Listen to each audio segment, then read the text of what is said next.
Hello, and welcome to this eSchool News webcast. My name is Andrew Barber. I'm Senior Contributing Editor, and I'll be acting as the moderator for today's presentation, which is sponsored by Zurich. It's titled, Avoid the Top 5 Common Mistakes that Schools Make During the E-rate Application Process. And before I introduce our two speakers, I just want to take a couple of moments to highlight a few items. First, today's event will be recorded. I know some of you have already asked about that. In a couple of days, you'll receive an email from us that has a link to the recorded event, and you'll also be able to download a PDF of the presentation from that same email. And second, please ask questions, and don't feel as if you have to wait until the end. At any time during this presentation, if you have a question, just type it into the Q&A box on your console and hit the send button. We're going to take some time throughout this presentation to answer some of your questions, and then I hope we'll have a few additional minutes at the end when our speakers can answer some more. And finally, we do have a chat function which can be launched via that brown group chat icon that you can see at the bottom of your screen. Use chat to talk among yourselves or to contact me or the eSchool News team with any technical issues or other concerns. But please don't use the chat function to ask the panelists questions. They just won't have time to be monitoring the chat. If you have a question, use the Q&A panel instead.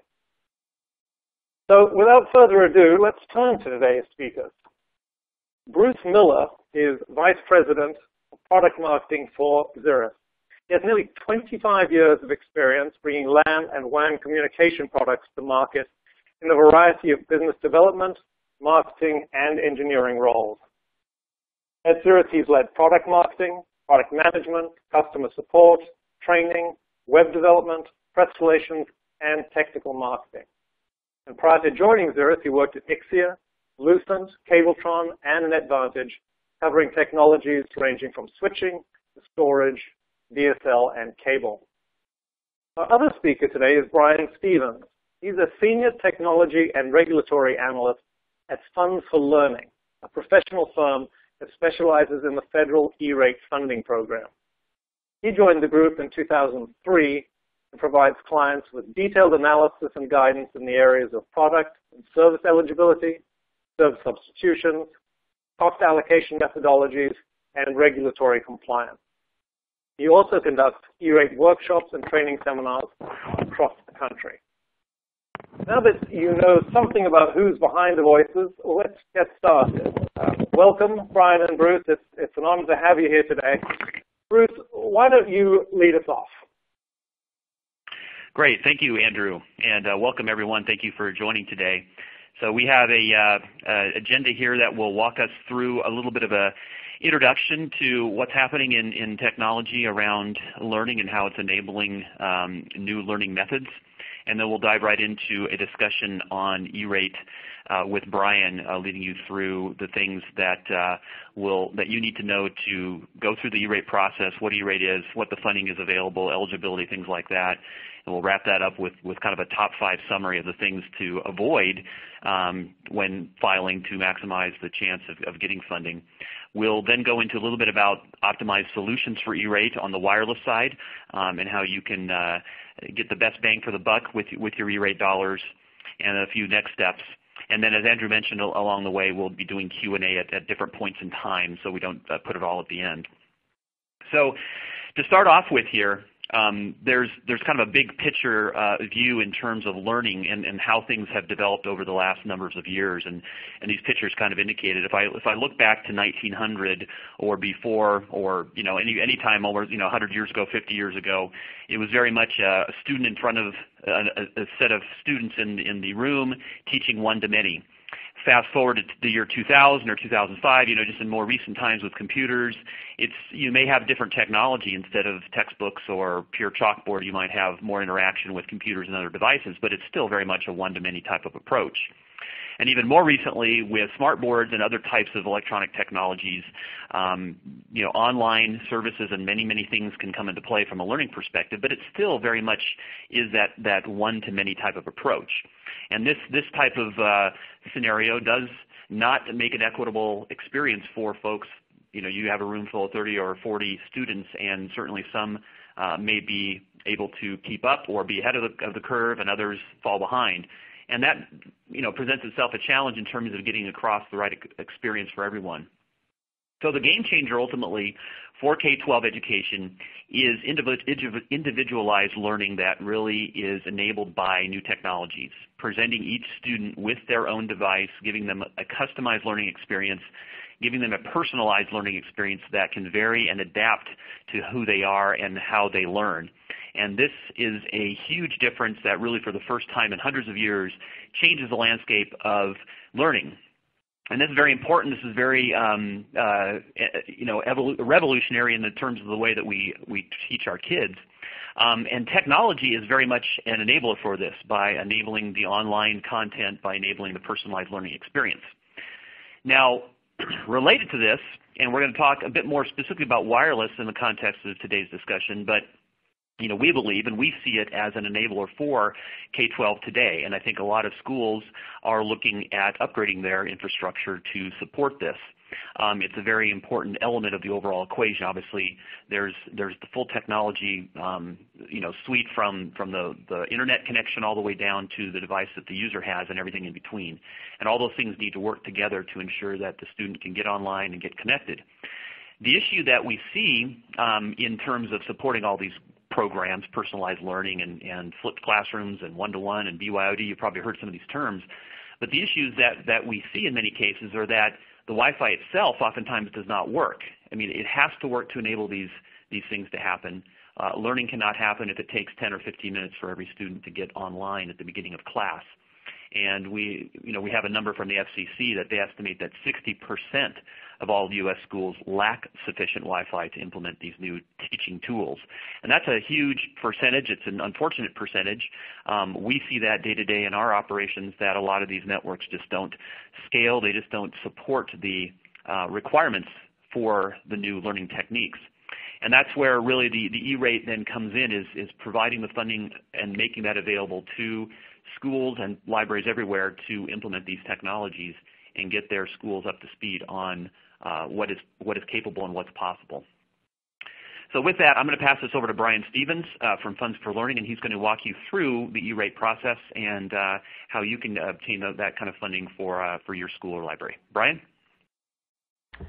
All right. Well, thank you very much, and welcome. And on behalf of the entire team at Funds for Learning, we'd like to thank you for the opportunity to spend a few minutes talking to you today about the E-rate program, some best practices for strategic planning for funding year 2016 and where we are now. So just to give you a little bit of a roadmap on what we're going to talk about today, we'll spend some time talking about just the background of the program, sort of what it is and how it functions at a high level. And then we're going to spend the bulk of our time really talking about planning for filing for discounts on the purchase of Category 2 products and services. If you've been working with the program for a while, you're probably aware that there have been some recent rule changes that have created some new opportunities. It's also created some new challenges. And so we're going to talk through what some of those are in order to give you some tips and tricks for being successful in the upcoming funding year. We'll also take a brief look at, kind of a high-level look at the general E-rate process. It's important for planning purposes to sort of forecast and know what the process is going to look like as it unfolds months from now, later on down the line with different parts. And so we'll talk a little bit about that as well. So the E-rate program represents a significant opportunity. Without question. This is a program that is the largest single source of educational technology funding in the United States.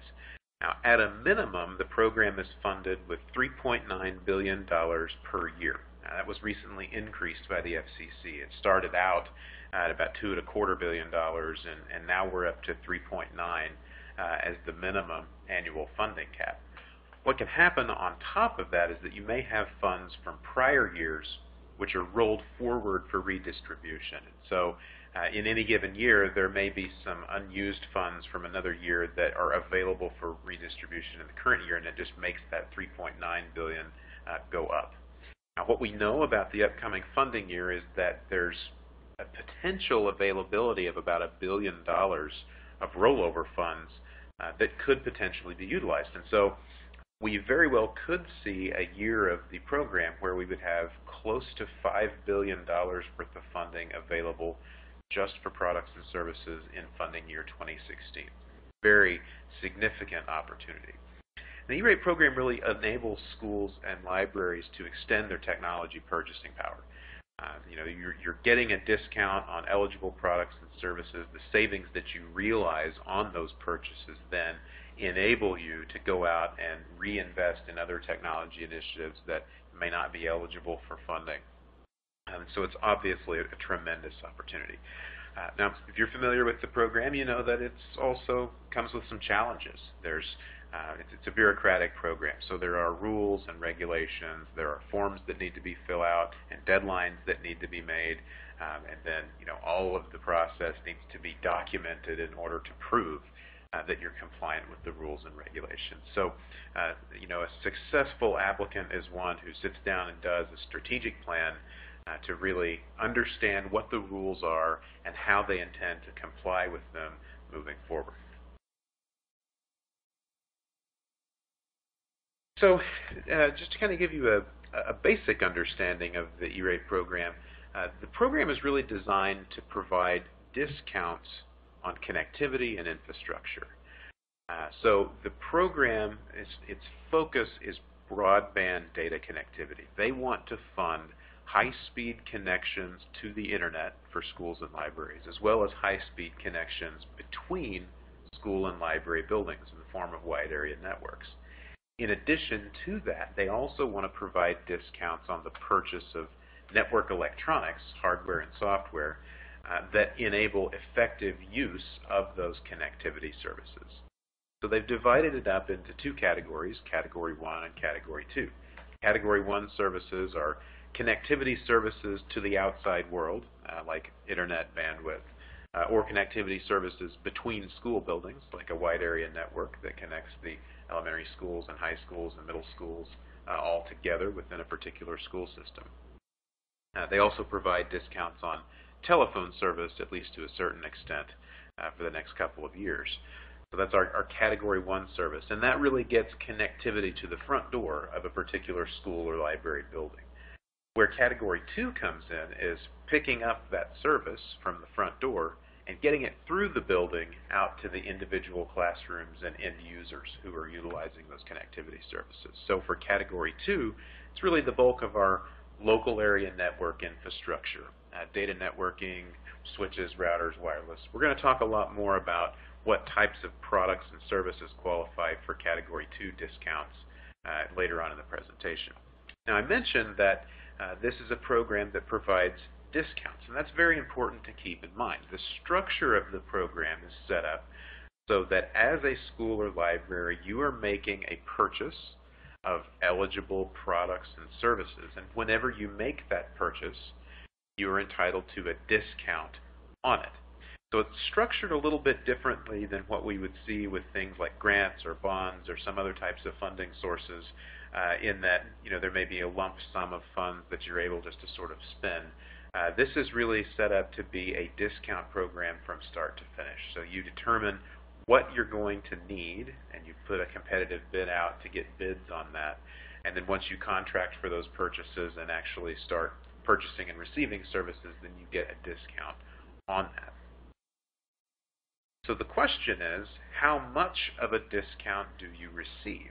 Well, that's a good question, and it ranges anywhere from 20% on the low end to 90% on the high end. And that depends on the type of service that you're purchasing, as well as your geographic location, right? Whether you're located in an urban or rural area. Now, the way that they determine this primarily is by looking at the percentage of students in a particular school district that qualify to participate in the National School Lunch Program. That's the free and reduced price student lunch program that's administered by the USDA. So the higher concentration of students you have in a school district that qualify for free lunches, the higher their discount rate goes. And you can see on the screen here that we have the matrix sort of. So For example, if 80% of the students in the district are qualified to participate in the National School Lunch Program, that school district would receive a 90% discount on its Category 1 services and an 85% discount on Category 2 purchases. And the rest of the discounts sort of depend on where those schools are located and what their socioeconomic levels are.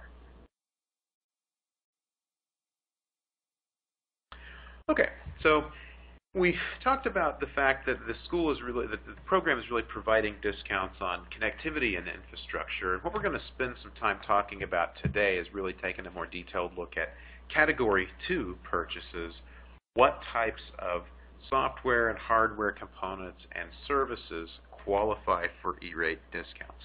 Primarily what we're looking at with Category 2, especially in the internal connections category, is the purchase of local area network components, hardware and software components. So typically when you have a function that's eligible, the hardware that performs that function is eligible, as well as any software licensing or additional sort of pieces and components you need to make that function work properly.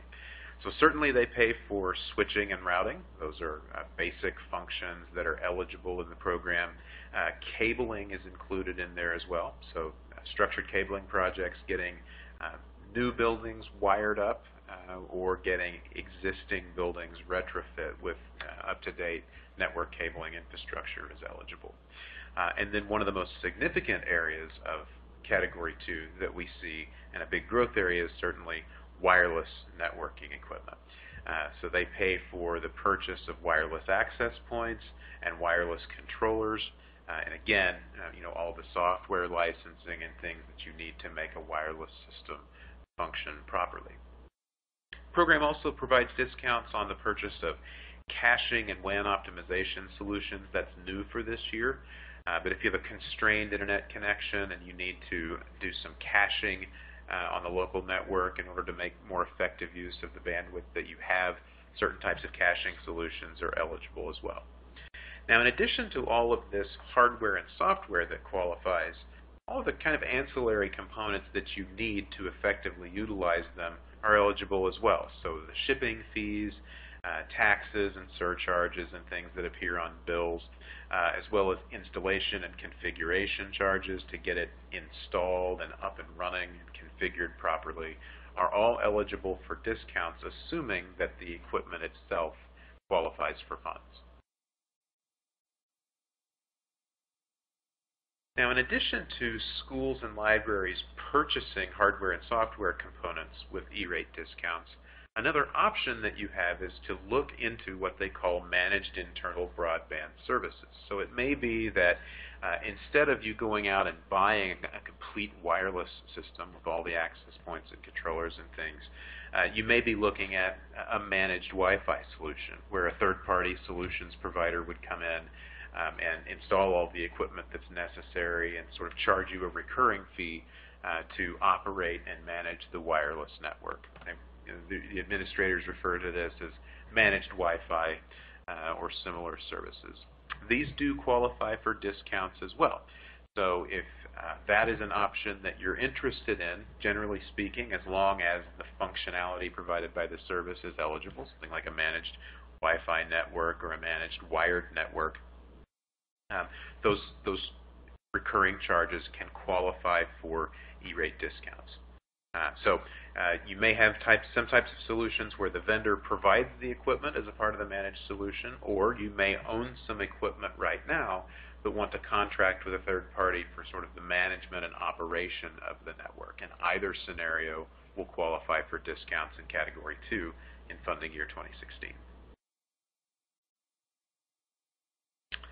Finally, in addition to the hardware and software purchases, this program will also pay for the ongoing maintenance and upkeep of that equipment.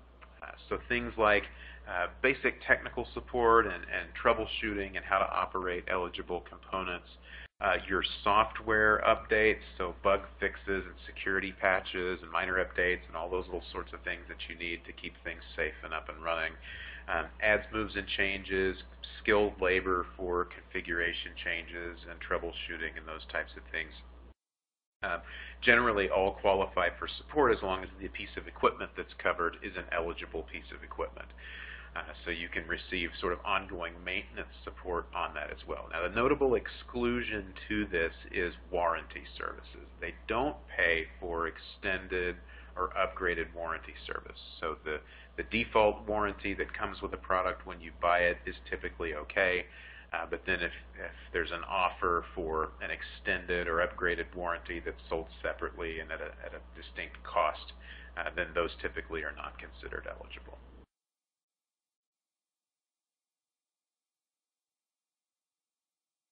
All right, Brian, why don't we just take a minute there just to ask. We've got a lot of questions coming in from the audience, so why don't we tackle a few of those before you go on to your next slide. The first question is, can leases be submitted for E-rate? In some cases, yes. So in many cases, things like a managed internal connection service or a managed internal broadband service will include the lease of equipment as a part of the service like that. And so the program does support that type of an arrangement where you're essentially leasing or really, for lack of a better term, renting the equipment. Now, there is a little bit of an exception when we talk about financing, which is buying equipment but paying it out over time. That can get complicated, and that's something that we would need to look at a little bit more closely. Okay.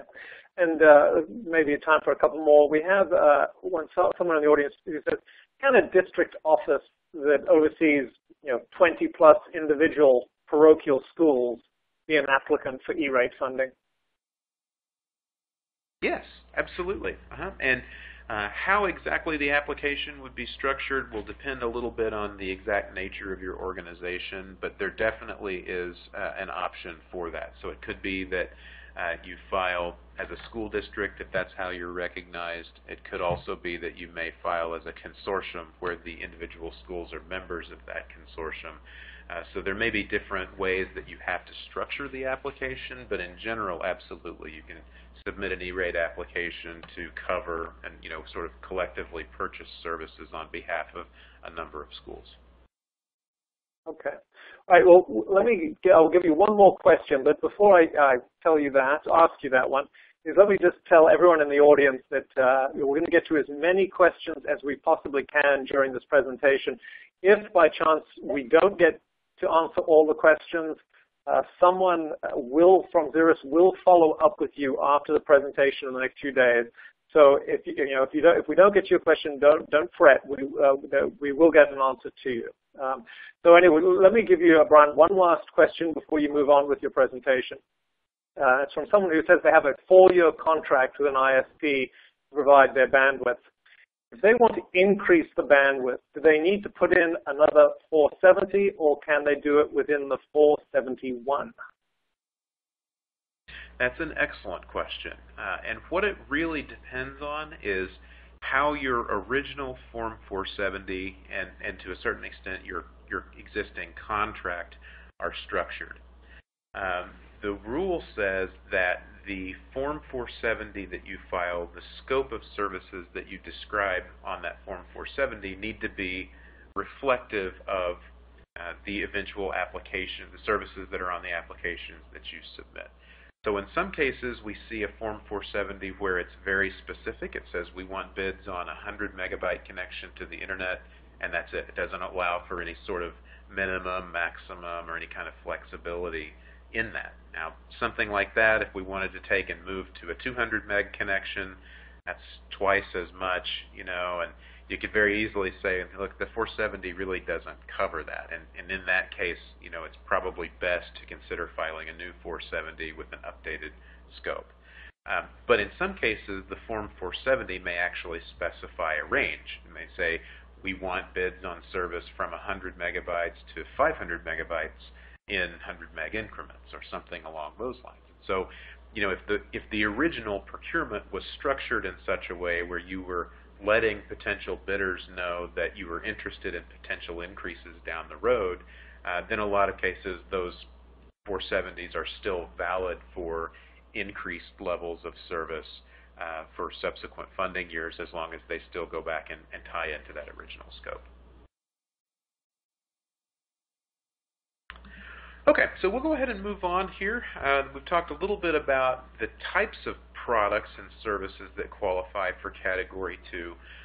The next section here is what we're going to talk about, how much funding is available. This is a relatively new concept. It was put in place starting with the current funding year 2015, and it's going to be applicable for next funding year as well. If you're familiar with the program, if you've worked with it in the past, you're probably aware that in the past there were no sort of caps or preset spending limits on E-rate funding requests. Schools and libraries could essentially request as much money as they wanted or needed, and the program, subject to funding availability, of course, would be able to fund that. So the new rule is that for Category 2 services only, so it doesn't apply to Category 1, only Category 2, there are now funding caps in place. And essentially, the funding cap is it's a set amount that's calculated, and then over a 5-year period, the total amount of money that's approved for Category 2 cannot exceed that cap. Now, the cap, once it's calculated, you can really sort of utilize that cap in any combination of those years that you wish. So some schools may request their entire cap in 1 year. That's fine. Some may divide it by 5 and request an even amount over 5 years. That's fine too. You could even do half of it now and half of it 4 years from now. The decision is up to you as far as how you break out your purchases over the number of funding years. But overall, once the cap is calculated, that's the set amount, and you won't receive discounts in excess of that cap as they're added up over this 5-year period. So this funding cap essentially replaces the old 2 and 5 rule, if you're familiar with that rule. So you now can apply for Category 2 discounts in every single funding year if you wish. Those just get added up year after year, and eventually, once the running total hits that funding cap, then there won't be any discounts available until the 5 years starts over again. Now, the funding caps are calculated using a factor based on student population. So the more students that you have at a particular school, the higher your budget is going to be. And we'll talk about how that's calculated. All right, so these funding caps for Category 2 are calculated on a site-by-site basis. And the administrator calls these budgets. Okay, so these funding caps, you may also hear them referred to as a Category 2 budget. So in a school district that has an elementary school, a middle school, and a high school, each one of those individual schools will have its own specific budget that's calculated for that site.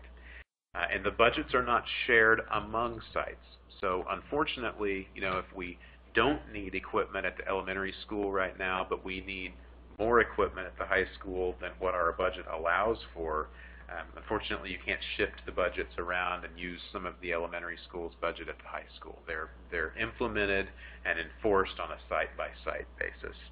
So the process for determining what the budget is for any given site within your school district is what you see on the screen here. You'll have your enrollment at that site. So our example here, we've got a school site with 300 kids enrolled. You take that enrollment figure and you multiply it by $150. So here we've got 300 kids times $150 per kid. That gives us $45,000. That $45,000 is what we call a pre-discount funding cap. It means that in that 5-year span, the program will provide discounts on the purchase of products and services that cost up to $45,000. So to determine the amount of E-rate funding or the amount of E-rate discounts that are available on that $45,000, you just multiply it by your school's discount rate. So our example here, we've got an 80% school. We take 80% times 45,000, and that gives us $36,000. So that means that the E-rate program will pay up to $36,000 in discounts on the purchase of products and services that are valued up to $45,000. The last step in the process for 2016 is to go back and look and see if you filed for any Category 2 funding for that particular site in 2050.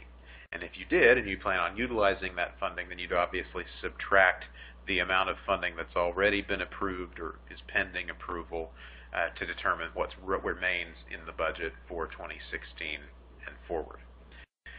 Now, this process actually does happen annually. So if you have a site that has an increase in enrollment, then in the next year, you'll have that much more budget as a result of the increase in enrollment. It does actually adjust downward as well. So if you have a reduction in enrollment, calculate the budget in the new year, and it's less than it was the year before, the lesser amount is the budget that they'll go with. Now, the exception to this is if you completely exhaust your budget at a site, and then you have a reduction in enrollment later that reduces the budget down to below what it was before, they don't require you to repay the funding. So if you haven't spent it yet, it will go down, but if you've already spent the money, you won't have to repay any delta there. So just give you a couple of examples here. One is the one we used before, 300 students times $150 per student, our discount rate of 80%. This particular example, they didn't apply for anything in 2015, and so they have a cap for that particular site of $36,000. Another example, we'll say we've got a high school that has 400 students enrolled. Multiply that times the $150 per student figure. We'll say that this particular school is a 60% location, and in 2015, the current year, they had applied for $10,000 worth of products and services. And so you do the math there, and you come out with their remaining cap of $26,000. So that's kind of the general process, and you do this for each individual site within your school system, and ultimately that gives you the cap for each one. Now, if you happen to be a public library, your process is very similar, but because you don't have a student enrollment, you use the square footage of the particular library branch that you're working with, and then they have a factor of either $2.30 or $5 per square foot, depending on your location, to calculate the cap there. So libraries use a square footage model instead of a per student model, but the end result is the same. You do this calculation, and then you end up with a cap or a maximum amount of Category 2 discounts that are available for services for that particular site. Brian, let me jump back in here as the questions continue to pile up from the audience. And one of the questions is, are there E-rate funds available to support blended learning, and specifically to pay for an LMS or courseware or online instruction? Yeah, generally speaking, no. Unfortunately, they don't provide funding for those types of solutions. Where the E-rate plays is really in the connectivity to the cloud that you might need in order to establish connectivity to some of those services, as well as the infrastructure components you need on the local area network side to make sure that your network is operating efficiently and that you can access that. But they don't provide funding for any sort of applications or content that rides across those networks.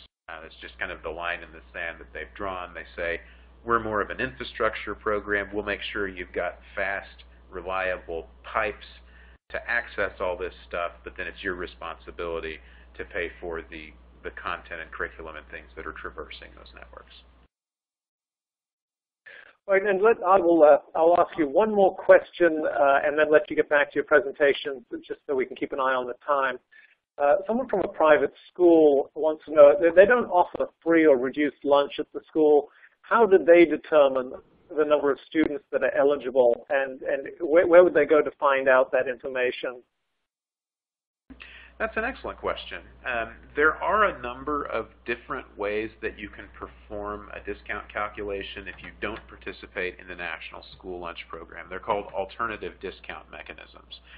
And the most common way that we see that done is by distribution of a survey.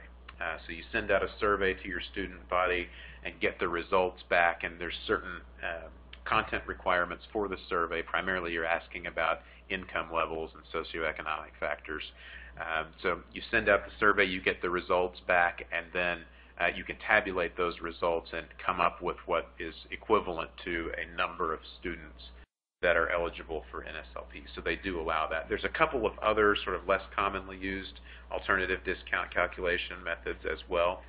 There's more details on that on the E-rate Administrator's public website, which is usac.org/SL, SL for schools and libraries. Perfect. Thank you. All right. So that's kind of a whirlwind tour of calculating our Category 2 budgets for the upcoming year. It's important to sort of work through this process because now that we know that it's not an unlimited amount of money that can be requested every year, it really takes some strategic planning to make sure that you're making the best use of the funds that you do have available to you. The fact that funds are limited will sort of inform your decision-making process when it comes to what types of equipment you want to buy, and maybe even sort of what classes of equipment you want to purchase. Since you know that you're on this kind of 5-year timeline, you may be interested in purchasing equipment that's a little bit more robust, for example, that you expect to last longer because it's going to be a while before you have an opportunity to receive these discounts again. You may also need to sort of prioritize the types of projects you want to do. Maybe your Wi-Fi network is aging. We did a survey of applicants, and the results that we got back from over 50% of the schools said that their Wi-Fi infrastructure was at least 3 years old. And so, it may be that you need to prioritize a wireless project over switching and cabling, something like that, or could potentially be the other way around. But it really does affect sort of how you're going to be planning what you want to purchase, as well as your internal budgeting structure to make sure that you've got adequate budgets to pay for all of the other sort of pieces of the puzzle that the E-rate program may not cover. So what we'll do now is give you just a very high flyby look at the E-rate process, okay? And this is really just sort of intended to get you thinking from a planning perspective as to what types of things you're going to need to be doing in the approximate times of the year. And this is really important for forecasting on your calendars. So as we work through these steps in the process, think about how long it will typically take your school or library system to accomplish these tasks, because that really informs how you're going to set up your timeline and ultimately get all these pieces and parts done to meet all of the program deadlines. Okay, so we've broken the process out into 5 basic steps. You have a planning step, a procurement step, the application itself, the review of that application, and the actual implementation of the project. And so we'll take a look at each one of these steps just really quickly here. And the first step is where we're at right now as of today, and that's really planning for the upcoming funding year. So in thinking about this, you're looking forward towards 2016 funding year.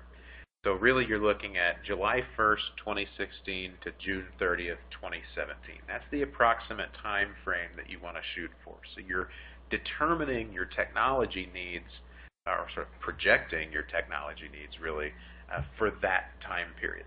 Could be that some of your connectivity is adequate for now, but you feel like by the time 2016 rolls around, you're going to need a faster connection to the internet, or at that point, your wireless network will really not be robust enough to meet the needs of the next school year.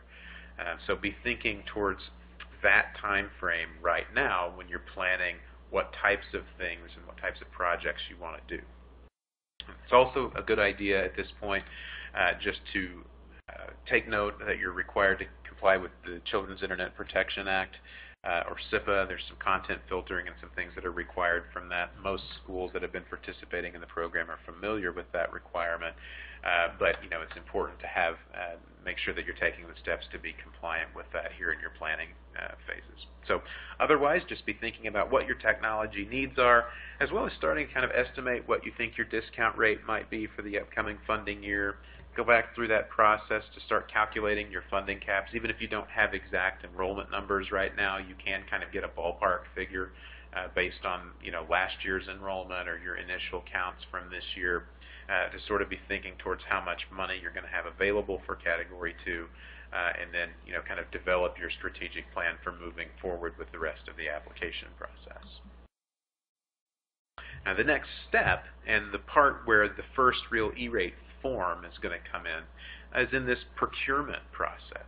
So the E-rate program requires that any product or service that's purchased with E-rate discounts must be the result of a competitive bid. In essence, the FCC says, hey, you need to put this out for a fair and open competitive bid and let any service provider in the country who's interested in selling you those products and services have a fair opportunity to win the business. And the idea there is that you're opening a competition to get the best possible pricing, the most cost-effective solution possible.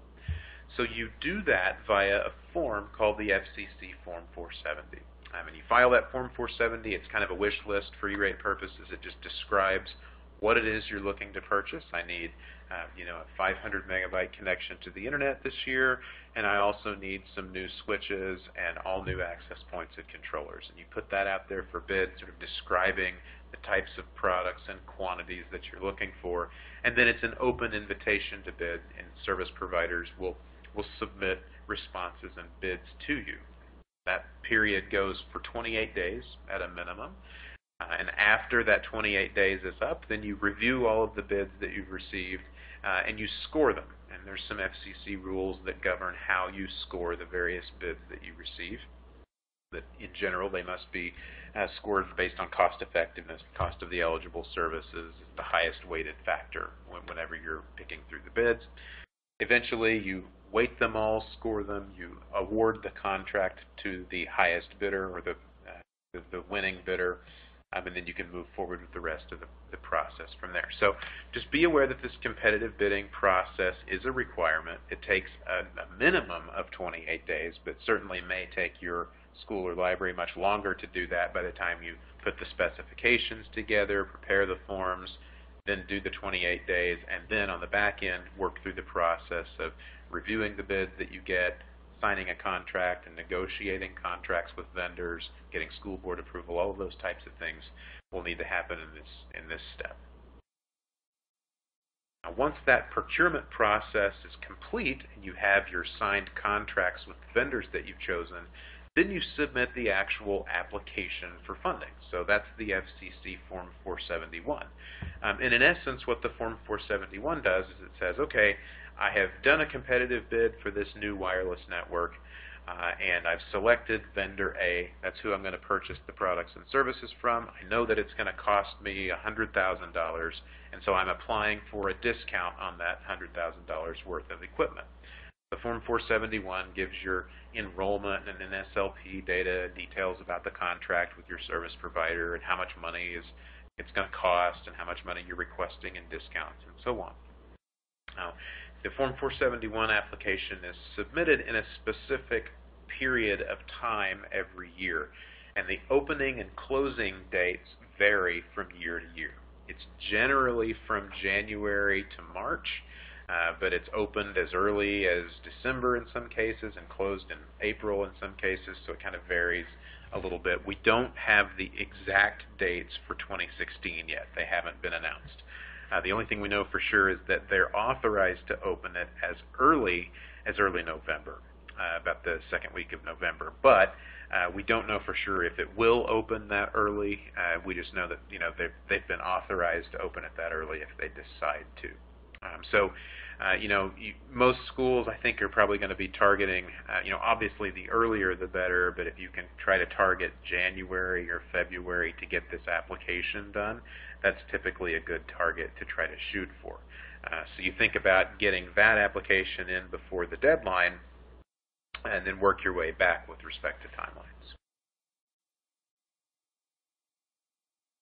Okay, so once the application is submitted, it does undergo a review, so just be aware that that takes place. The administrators look at the application and ask questions about it to make sure that you followed all the program rules. That's called program integrity assurance. So there's a review process that takes place after the application is submitted. Once that review process is complete and they're satisfied that you've done the application properly, then they can issue a funding letter, and then the next step in the process is actually starting the projects. So typically your E-rate funding years are going to run from July 1st to June 30th. So for Category 1 services, usually July 1st is the earliest date that you can get started. For Category 2, specifically hardware and software purchases in the internal connections category, you do have a little bit of an earlier start that you can make.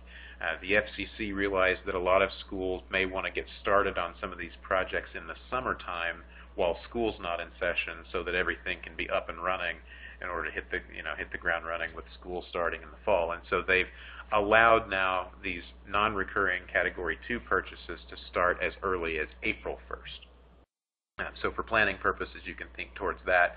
If you do want to do some of these projects and it's better to do them in the summertime, you have some flexibility to do that as well. Okay, so just to kind of give you a couple of additional bits of information that you need to be aware of. For funding year 2016, we do have an entirely new USAC system. So the E-rate administrators have developed this E-rate Productivity Center. It's abbreviated EPC, and they call it EPIC for short. What it is an online portal for filing forms and communicating with USAC.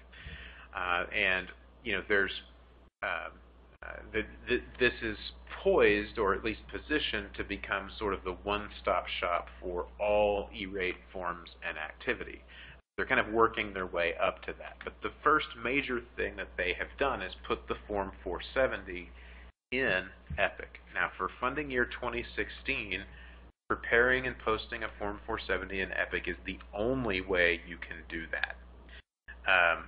You cannot file one in any other way. So it's important that you get registered. You should have received an email from the administrators that talks about how to get registered. If you didn't receive that email for some reason, you can contact their client service bureau and they can get you set up for that. But be aware that the process has changed. It is entirely different than it has been in the past. You know, you're going to want to spend some time getting registered, getting familiar with the system, so when it comes time to actually file the forms, you're ready to do that. And so finally, I think we'll just kind of wrap up this portion with just some, you know, we try not to concentrate too much on mistakes, but we see some places where applicants can create some issues for themselves. And, you know, in a lot of cases, some of these things may just do nothing more than create more stress for you. It may not be a rule violation per se, but it might make the process more difficult. So, you know, just a few things to keep in mind. Really, really important to watch your calendar for the upcoming year. You know what your internal processes are and how long they take. You can sort of prepare a timeline at the beginning of the process, and that will enable you to kind of establish milestones and get some of these processes taken care of early so that you're not up against any program deadlines to get done. Pay attention to the instructions. I mentioned that the Form 470 is completely different this year. You're going to want to make sure that you're well versed in how that system operates in order to be successful in using it. When you're contacted by USAC with questions, you certainly want to be responsive to them. Not being responsive can delay your applications for quite some time. So be sure that you're being responsive when the administrators contact you. Definitely hold on to all of your E-rate documentation. You want to make sure that you know, you are able to and your colleagues are able to access that information. The program requires a minimum of 10 years is how long you have to hold on to it, but you also just want it so that no matter who's in charge of E-rate at the time, they've got a repository they can go back to and find documents. And finally, just staying tuned. You really need to pay attention to all of the latest updates and things. There's so much change in the program in this year and in the processes and how you file forms and interact with USAC. You definitely want to make sure that you're staying up to date on all the latest information so you don't miss out on a process because you're not familiar. So with that, I think that we will turn it back over to Bruce. Great, thanks, Brian. And based on all the questions coming in, I think we're definitely seeing a lot of folks with a lot of interest in the program and some of the things. So just want to remind everybody that we will be answering questions at the end, and also the ones that we don't get to, we will follow up with an email after the session as well. So don't worry if you don't see your question answered. I'm just going to talk briefly here about some of the solutions on the wireless side for E-rate. We talked up front about technology enabling student learning and the new personalized learning and digital learning initiatives that are going on. And what we see, summarized from the FCC, is that actually the majority, 60% of schools within the U.S. don't even have the technology in place from an infrastructure perspective to support all these great new learning systems.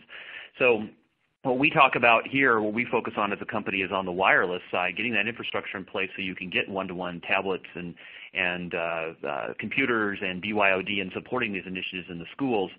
What we have from a solution perspective is a very simple to use, very scalable system that consists of Wi-Fi infrastructure at the customer premise, so at your school, and then a software management system that can either run in the cloud or on premise to manage that all and do that all from a single console, make it all work very seamlessly and simply from one place. The idea with this solution is to make it simple for you as a school to deploy wireless and enable all these things that you have, and to have it just work, right? I think wireless and some of these things that we see oftentimes in schools, you have wireless in place, but it could just be a router that you bought down the street, from the local electronics store. That's not a scalable system that's going to handle 30 kids all at the same time running video in your classroom. So a lot of the schools that we speak to don't have this kind of technology in place to enable these things. There's a few things we do that I'll just hit the highlights on, but you have to think about scalability. 10 people running on Wi-Fi is a lot different than 50, is a lot different than 1,000, and you have to be able to scale your system to support that. So one of the things that we do that's unique is actually have a scalable Wi-Fi solution. You can buy a 2, a 4, an 8, or 16 radio. Think of it like a switch, buying a Ethernet switch with 12, 24, 48, 96 ports. If you need more users, you need more bandwidth. And we scale our system that way to handle it. Classrooms more and more these days are moving from 2 radio to even 4 radios per classroom. So now you're getting to the point where you're deploying more equipment. With this kind of scenario, you can actually deploy less equipment because you're aggregating all that capacity together. So that's one unique thing. I'm going to hit about 4 of them here as I walk through this. The second thing is, how do I get all those users on the network? You have 30 students in a classroom, say, and they're all running their laptops. And then now maybe they have their own smartphones that they're bringing in as well. I know some schools that we speak to, they require both a smartphone and a laptop. Or maybe you're just getting new laptops for the first time. Or maybe it's a cart that you wheel in. At the beginning of class, you still have to get everybody on it and do that securely. So one of the solutions that we have put out that's very critical to success of Wi-Fi is the access software to make that happen. We call it EasyPass. In this specific case we're showing here is a secure case. Every single student gets their own unique password. You get on the network. There's no captive portals, no web browsers to go through. It's simply connect and go. And this is an important thing to consider and think about when you're trying to get all those students on the network, making that as simple as possible. The third thing is prioritization. You need to make sure that, Edmodo and Blackboard and Outlook, the important apps, Dropbox, whatever you're using, Google Docs, those things are prioritized and that they work, and that things like YouTube or Facebook or streaming media, BitTorrent, there could be many other things that are used on that wireless network that don't apply to education. So the prioritization and the understanding of what's actually running your wireless is critical to making it really work. Prioritize the good stuff, either block or throttle back, limit the stuff that's not. And this is important for making a wireless network that will truly work. And then finally, looking forward, E-rate is a 5-year program, right? So if you get funding for E-rate, that's great. You're able to initiate technology purchases. But what happens 2 or 3 or 4 years down the line, you don't even know what's going to happen, new devices, more devices, et cetera. So one of the approaches that we take is a very flexible type of approach. Traditional access points, traditional technology is very fixed. You have a mixture of clients with the old and the new technology, in this case 11N, 11AC. Maybe tomorrow that changes and you have 90% running the latest, greatest technology on the devices. We have a programmable solution that actually can change those radios, change the technology to adapt to the changing client base.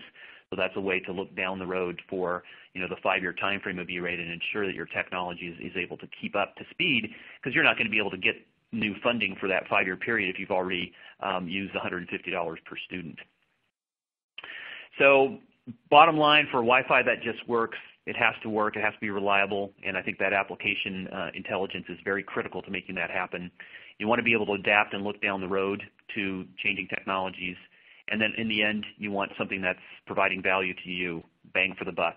And so when we talk about this programmability and density scenarios, less equipment will help provide that and make a more value proposition. We have a number of bundles for E-rate in wireless, and here's just a quick view of that. Won't get into specifics, but basically high value priced bundles that include the management, include the access points, all the software that's needed, all in one, all E-rate eligible.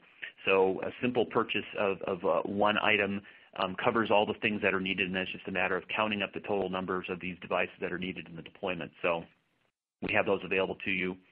And a lot of customers, so we can provide references and examples of those. I'll move to the next one here.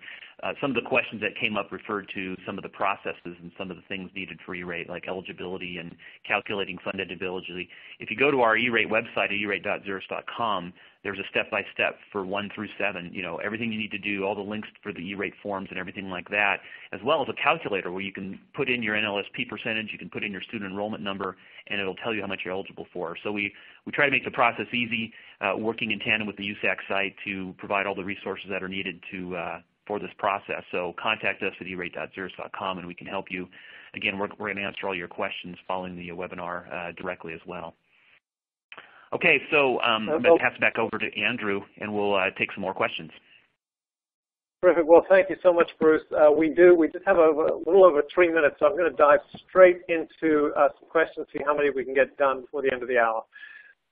Brian, so coming back to you, is Category 2 funding guaranteed for 2016, 17, 18, and 19? Essentially, yes. Now, they do still prioritize Category 1 funding. So the rule officially is that they will fund Category 2 with what's left over after they've satisfied all the Category 1 demand. However, because they have reduced a lot of the support for certain types of services in Category 1 and increased the overall funding availability, we feel very confident that there absolutely will be commitments made for Category 2 services in 2016, 2017, 2018, and 2019. Okay, great. And now, will there be a cutoff amount in which E-rate will not fund? Some district is at 70%, but the cutoff in the past has been in the 80s. Has there been a change to those schools that never have qualified because of the percentage being too low? Yeah, and actually, in 2015, they were able to fund all of the applications for Category 2 that were submitted. There was enough money to do that. Projecting where that might fall in the future is very difficult. That's a crystal ball type question. I think that if we do have a discount threshold in 2016, it will be significantly lower than what we've seen in the past. Now, that's, it's just a forecast. I could be wrong, but I think with the increased amount of funding and also the introduction of these funding caps, so you're not going to have these giant applications at high discount rates that really deplete the amount of funding that's available for lower discount applicants. I really think that you're going to see that creep down if it exists at all. Some schools may have recently done upgrades and don't need to do anything immediately here, so they're holding on to their budgets until maybe 2017 or 2018. And so when you factor all of that in, I think there's a very good chance that we may see all requests funded again. If that's not the case, I think that the threshold they established would be quite low. Okay, and I think we probably have time for one more question. So what happens if you award the contract but then are not awarded the discount? If the service chosen cannot be funded absent E-rate funding, but a contract has been signed, wouldn't the school be in trouble at that point? Well, that's an excellent question, and it really speaks to the importance of reviewing and being comfortable with the terms and conditions of the contracts that you sign. The E-rate program generally does require that you have a contract in place before you apply for discounts. However, it is allowable to make those contracts contingent on the receipt of E-rate funding. So if you know for sure that you cannot proceed with a project unless you're receiving the benefit of E-rate discounts, then you can certainly put terms and conditions in your contract that indicate that and say, we can only move forward with this project if our funds are approved. So work with your legal teams and take a look at your state and local purchasing requirements and then make sure that you're crafting your contracts in a way that offer you those protections. Okay, terrific. Well, unfortunately, that's all the time that we have left today. We have a ton of questions that were asked that we did not get to. And if you did ask a question, someone from Xero's team will email you directly with some answers. And so finally, I just want to thank Brian Stevens and Bruce Miller for really two excellent presentations. I also want to thank Xero's for its support. And so one final reminder, we will be sending out an email to all attendees when the recording of the webinar is ready. So thank you very much, and thank you all for attending. This concludes today's webcast. Goodbye. Thank you, everyone.